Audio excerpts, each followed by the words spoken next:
And welcome to the Brutal Iron Gym podcast, where our goal is to cut through the BS and deliver the brutal truth about topics related to health and happiness. So today's topic is part 2 of our newbie knowledge. So again, this was a kind of a topic that was suggested to me, was to create podcasts for people who are new to the gym world. And we reached out on our social media. We asked what type of topics or questions people would want covered. So we got some suggestions, and we made a part 1 that I believe was around 30 minutes. So I ran out of time for everything that everybody suggested. So we're back for a part 2. And we'll continue this series if it turns out to be something that people enjoy. So let's go through it and see what we can get through this time. So last time, we discussed some terminology associated with lifting weights. So I'm not going to go back through all of that because we had 30 minutes of that. But we talked about sets and reps. We talked about kind of time under tension, the importance of muscle growth, and how you need to train heavy to even help for fat loss. How you don't have to worry about big muscles. Big muscles are built through food and sleep. When you're in the gym, you're just damaging muscle tissue. So it's how you eat that determines whether a muscle grows or not how you train.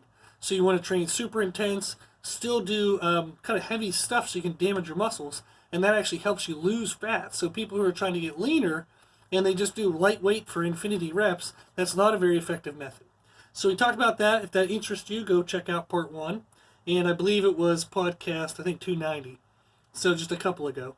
We talked about other terms, like for strength training, people talk about PRs, 1 rep maxes, they talk in percentages, they talk about RPEs, stuff like that. We discussed kind of free weights versus machines, and we even talked about how to pick a good personal trainer. So that's everything we went through last time. So if any of that sounds interesting and you'd like to know more about it, go check out part 1. So now for part 2, okay? So we're going to do a little more terminology. So there are things in the gym when you train that are referred to as intensity techniques. You might be able to guess from that name that they are techniques to improve intensity. So what they are is they're kind of ways to make your training more efficient and more effective. And I'm going to go through 4 that I think are kind of very common, but we have a handout, okay? So you can reach out to us at our email, brutaliron@gmail.com. I have a handout of all of the intensity techniques people can use in commercial gyms. So, and then we have one special to kind of our gym, just the way our gym is structured. But we have all that stuff, okay? So if it sounds interesting, shoot us the email for the handout.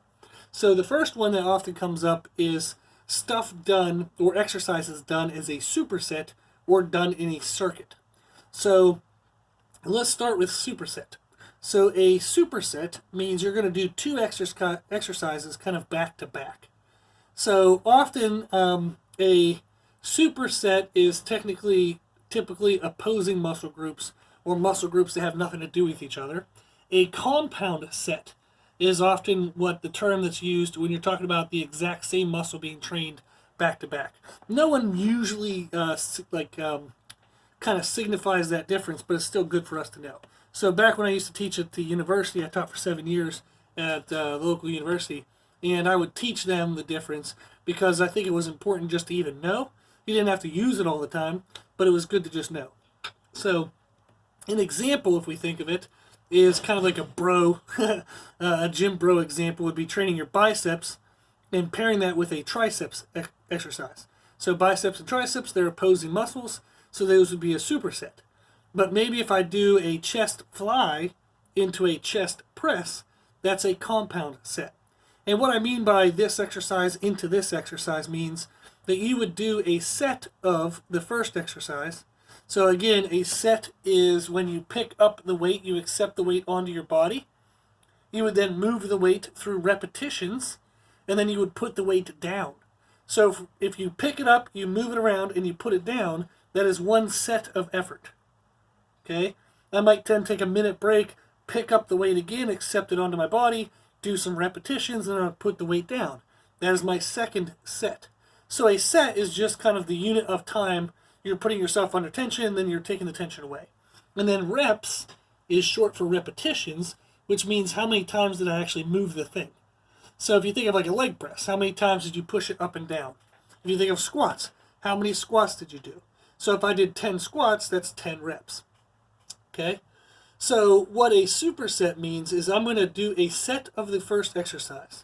So let's say it's chest flies. I'm going to grab, say you're doing with dumbbells. So I'm going to do dumbbell chest flies. I'm going to grab the weight, accept the weight onto my body. I will do whatever the repetitions are of my goal. I will then put the weight down. I'll immediately pick up the weight needed for the second exercise, which in our example is a chest press. So within like 5 to 10 seconds, I'm going to pick up the other weight that I need for the second exercise, and then I'm going to start my set of the second exercise. So I do the first exercise for one set, immediately, like within 5 or 10 seconds, into the second exercise for the first set. Then you would take a full long break, which might be like, say, a minute, 2 minutes, even 3 minutes, depending on what type of exercise it is and what's the weight load. So then what you're going to do is you would then go back to the first exercise again, and you would do the second set. Then immediately, like we said, within 5 or 10 seconds, you go into the second exercise, and you do the second set, and then you take a long break. Okay? So that would be an example of a superset in a compound set, where it's 2 exercises kind of done back to back. You do a set of the first exercise, and then very quickly, within 5 or 10 seconds, you do a set of the second exercise. A circuit is when you do more than 2 exercises. So I might do 3 exercises, or 4 or 5. Okay?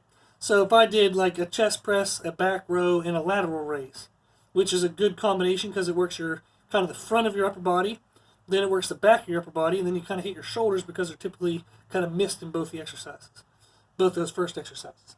So you might do a chest press, back row, lateral raise. And you're going to do the chest press within 5 or 10 seconds, go right into the back row. Within 5 or 10 seconds, go right into the lateral raise. So that would be a circuit. So typically with supersets and circuits, they're done very quickly, kind of back to back. Sometimes what I'll do with clients is we call them slow supersets, where I'll do the first exercise. I might then take 30 seconds to a minute, do the second exercise. Then I come back to the first exercise after 30 seconds to a minute and do it again. Then I take, again, 30 seconds to a minute, I do the second exercise.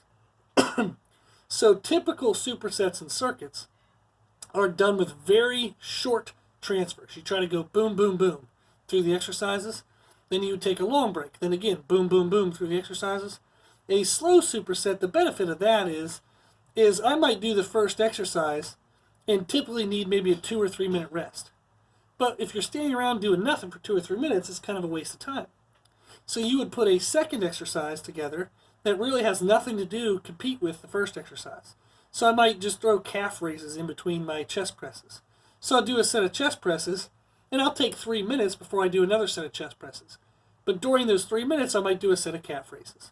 So doing the calf raises doesn't take away from my ability to do the next set of chest press. It just kind of fills in that middle of the gap, that middle of the break. So that's what we tend to do, is we do slow supersets a lot to kind of fill time and make sure our people are staying moving and we get a lot of volume in within our workout. So that's supersets, circuits, and slow supersets. Then another technique you have is a drop set. And that might be where you take a really heavy weight, maybe you do something really hard for like a low number of reps. Let's just say 5 reps. You'll immediately put that weight down. You'll pick up a little bit of a lighter weight. You're going to go right into it within 5 or 10 seconds, go right into the same exercise again. But now that the weight is lighter, even though you're fatigued from that first kind of short bout of effort, you can do some more reps since the weight's lighter. So you can do a single drop set or you can do multiple drop sets. So let's say I can do the 50-pound dumbbells for 8 reps. I might do that, put the 50-pound dumbbells away, immediately grab the 40-pound dumbbells. Maybe I can get another 6 to 8 reps. Then I put those away, I immediately grab maybe the 30-pound dumbbells, and I get another 6 to 8 reps. And in between the 50 to the 40 and the 40 to the 30, there might only have been 5 or 10 seconds. The cool thing about this, the reason why people do this is you get 3 bouts of effort in a very short time frame, which helps increase your intensity. And the more intensity you put into the muscles, the more muscle damage you get. The more muscle damage you have, if you eat excess food, it can allow you to build more muscle. If you eat normal kind of maintenance level food or you're on a diet, it'll help you lose body fat faster. So that's why we explain that in part 1. So that's a drop set. You can think of that as just I'm dropping in weight. So I do my first set kind of heavy. I grab a little bit of a lighter weight. I continue to try to do more reps. I grab a little bit of a lighter weight and I continue to do more. So maybe I do like that example, like 3 bouts of effort. So I might do the 50 into the 40 into the 30s, and then I'll take a good 2 or 3 minute rest, and maybe I'll do a whole nother set of that. Okay? Another one we have, and that's really good, drop sets are really good for muscular endurance and muscle damage. So what's a technique that we can use well for strength is called rest pause. What that means is I might accept the heavy weight onto my body and go for as many reps as I can, maybe 6. I will rest the weight, I will pause for, again, only 5 or 10 seconds. But then instead of dropping in weight, I'm going to keep that same damn weight. I'm going to kick back into position and try another few reps. I'm not going to get very many, so I might only get, say, 8 reps, and then I take a small 5 or 10 second rest, and I maybe can only get 2 or 3 more. But the benefit of that is typically in most training, what people are used to is you would do the set of 8, and then you would have had a long rest. Then maybe you try another set, a long rest. So your body gets used to that rhythm. So a bout of effort, long rest. Bout of effort, long rest. Well, rest pause is a way to shock your body because you don't rest very long. You just rest the weight for 5 or 10 seconds and you go right back into it. And the reason why that's a shock to the body is, again, if it was used to longer breaks, as soon as you go to get back into position, your body's going to go, what the hell are you doing? We're not ready. And then you're going to say, I know you're not ready. Here it comes anyhow. And that's an increase in intensity. That's an increase in shock. And that can give you more muscle damage. So all of these are kind of techniques to add more volume with less time needed in your workout. So what you're actually trying to do is you're trying to create how much muscle damage can I get with the least amount of time invested into doing that. And the reason why we kind of think that is if I only have 30 or 40 minutes and I take long rests with everything and I only do everything like, a bout of effort, a long rest, bout of effort, long rest for every individual exercise, I'm not going to be able to get very much in 30 to 40 minutes, okay? So in podcast 172, we have tips for adding volume without adding time. So how can I get more intense workouts without being in the gym for 2 hours? So podcast 172 will tell you more about that.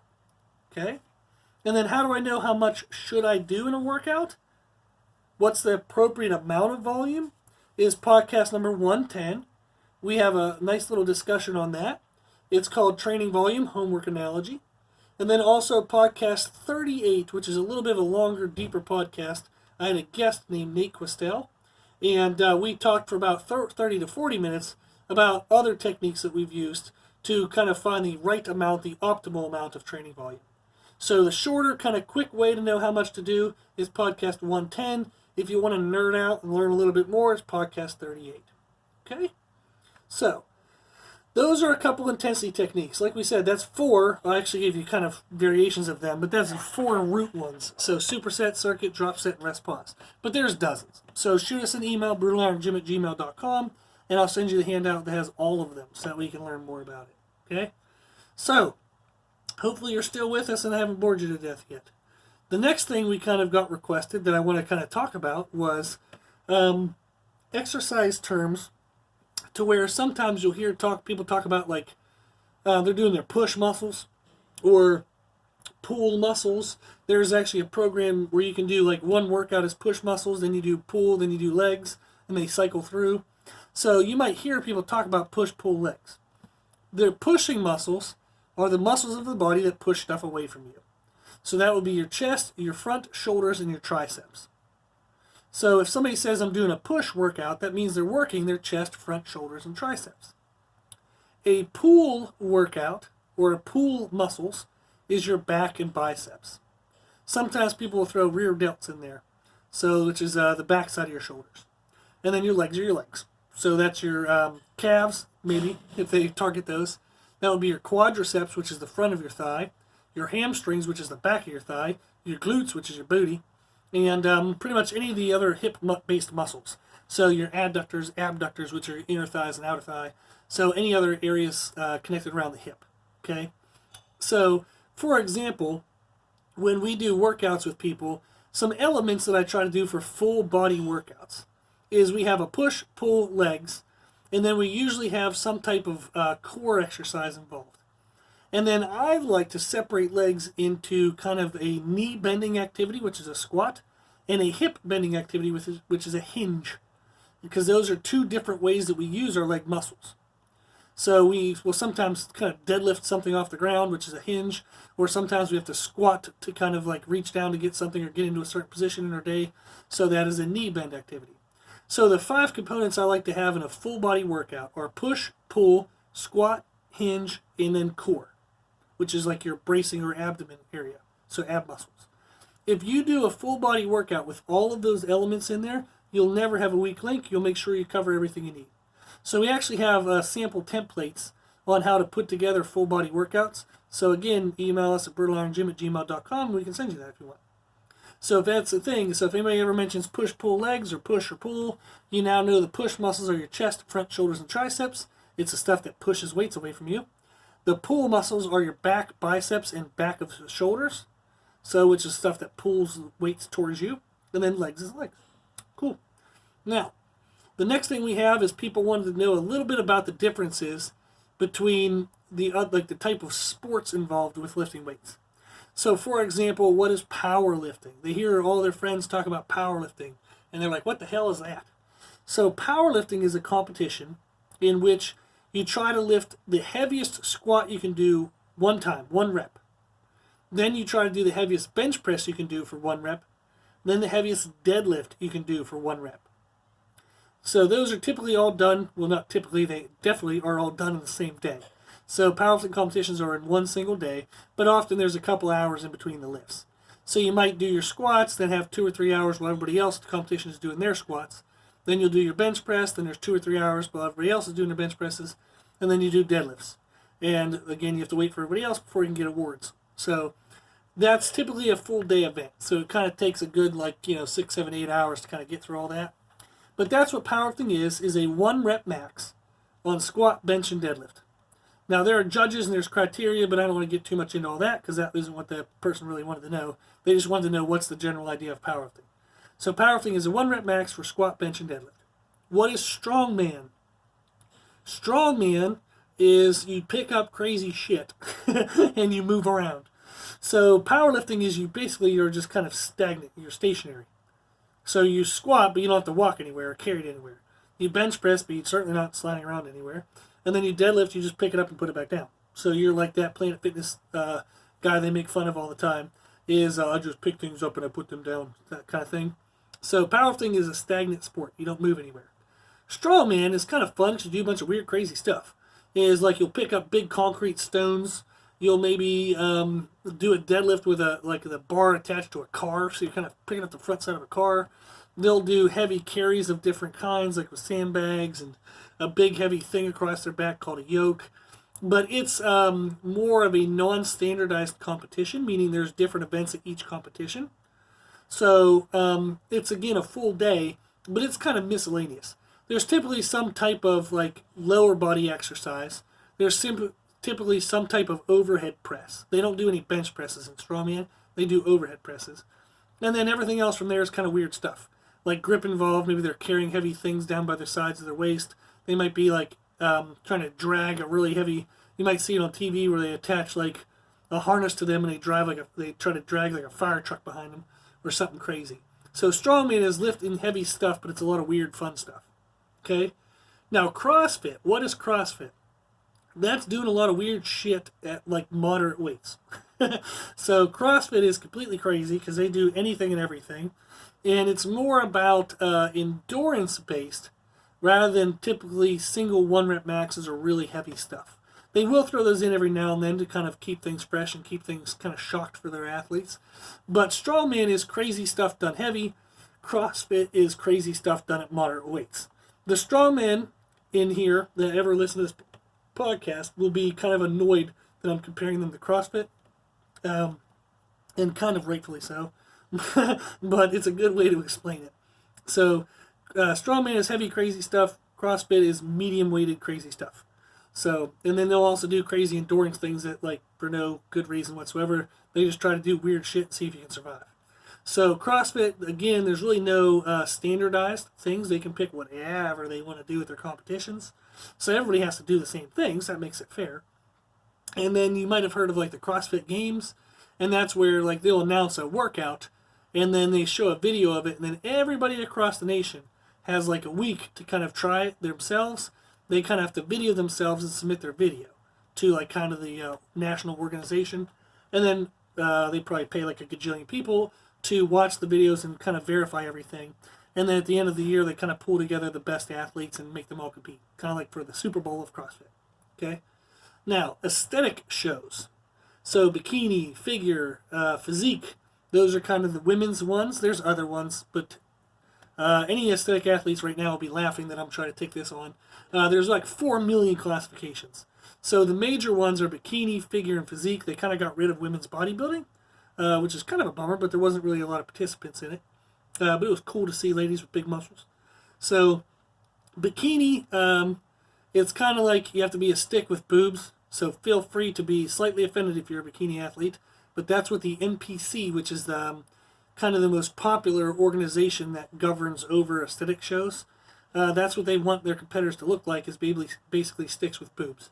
So they have to be lean, like no jiggly fat on you, but they don't want them having a ton of vascularity, which is a bunch of veins showing.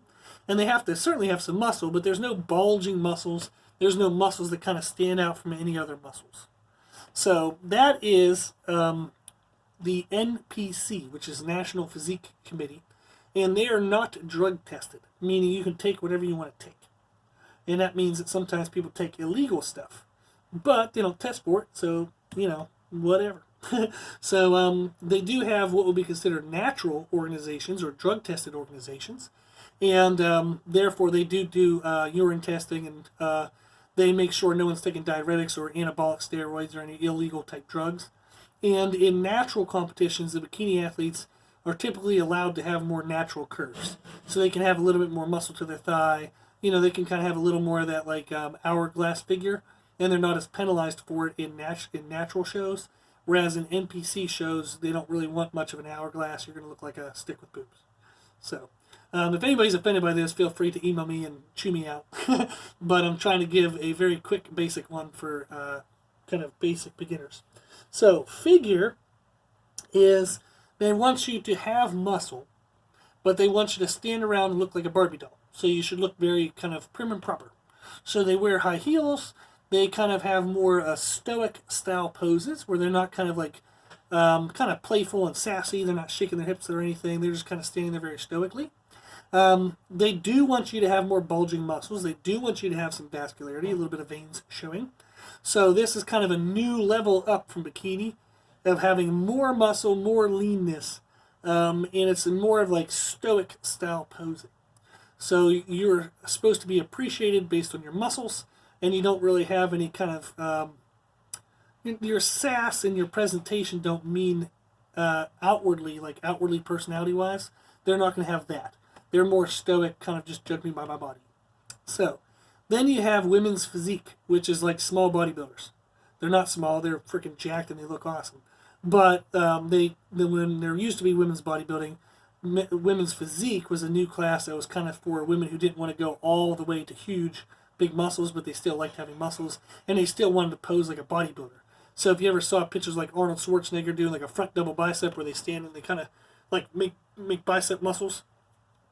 By the way, for you audio listeners, I just did that pose, and there's no way that you could have seen that, but it's just in your brain to do it. So, but that's the next level up. So figure is I stand very tall. I have kind of very prim and proper type of posing. Women's physique is you have more muscle, more vascularity, and you get to do kind of bodybuilder type poses. So there's back to having a little more personality into it. Okay, so those are the 3 major classes for women: is bikini, figure, and physique. Bikini is some muscle, not a lot of veins showing, just kind of a girl that would look good on the beach. Then you have figure, which is a little more muscle, a little more veins, but you don't look like a bodybuilder yet. And then women's physique is kind of small bodybuilders. Okay. Now for the men, they went and used the same damn terms, but they used them in different ways because somebody's a dumbass and didn't organize this stuff very well. So men's physique is actually the equivalent of kind of like bikini.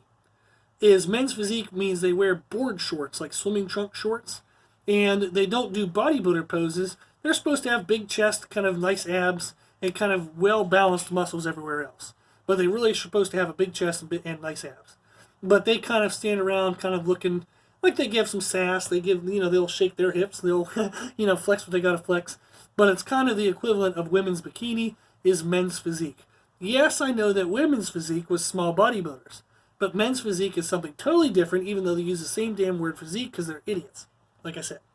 So, men's physique is kind of looking good on the beach, okay? Then you actually wear beach trunks, like swimming trunks. Classic physique, this is annoying to have to explain because these people are idiots, that's what I think I just said for the third time, is classic physique is male bodybuilders, but they don't have to be that big.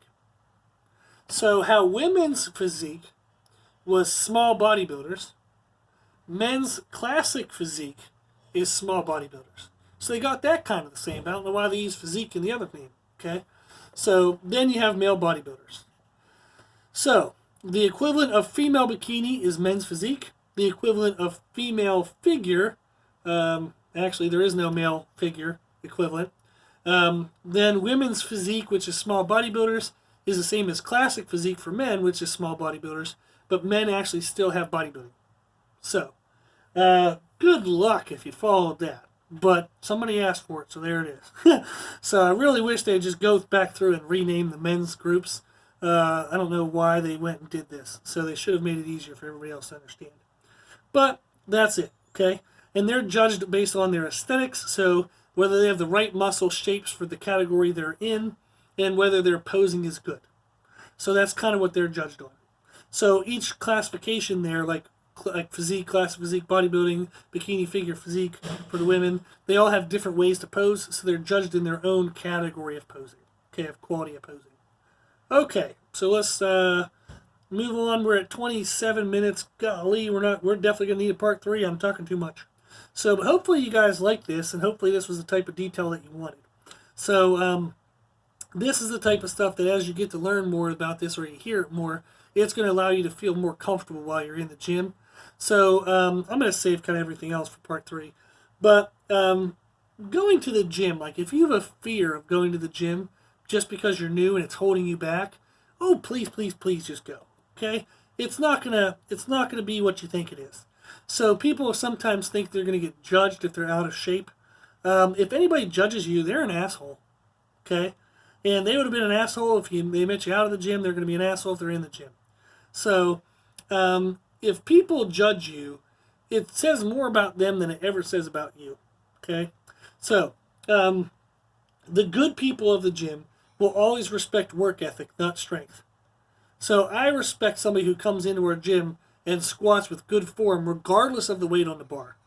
But I don't think very highly if some dude or jackass comes in and tries to load 600 and does a half-ass squat and looks like they're going to die. He just looks like an idiot. I'm not impressed that he's walking out with 600 like, let's not be rude, overly rude, so I'll save some of my analogies for myself. But anyhow, if somebody walks in and they put a really big weight on and they look like crap in their technique or they die under it, that doesn't impress anybody. No one cares if you can do heavy weight but you can't do it right. People are way more impressed by people lifting correctly. Okay? So don't ever think that you're going to get judged for being weak. The good people of the gym, the smart people of the gym, never consider strength an issue. They consider technique because that is harder to do, is to learn how to lift right, so they'll respect you more for that. Okay? And like I said, most people are happy for you. They're just happy that you're in the gym. It's their passion too, so they're going to want to talk to you and get to know you. So it's just kind of a cool place to meet. So if everybody met at an archery club, because you all have archery in common, you'll all already be happy with each other, right? So if you're at the gym, that means you have fitness in common. So you have more in common with these people than you think. And like I said, if somebody judges you, it's them, not you. So they have their own problems. So there's that phrase, hurting people hurt people. So if somebody judges you, that's a poor character on their part. Just say a prayer for them and just hope that they can get over their own issues. So that's what I would think. So just get your foot in the door, find a friend, make a buddy and go to the gym together. That's a good way to do it. You can join classes, you can meet a trainer. Just kind of find a way in the door. You'll get more comfortable and then you can stick with it more.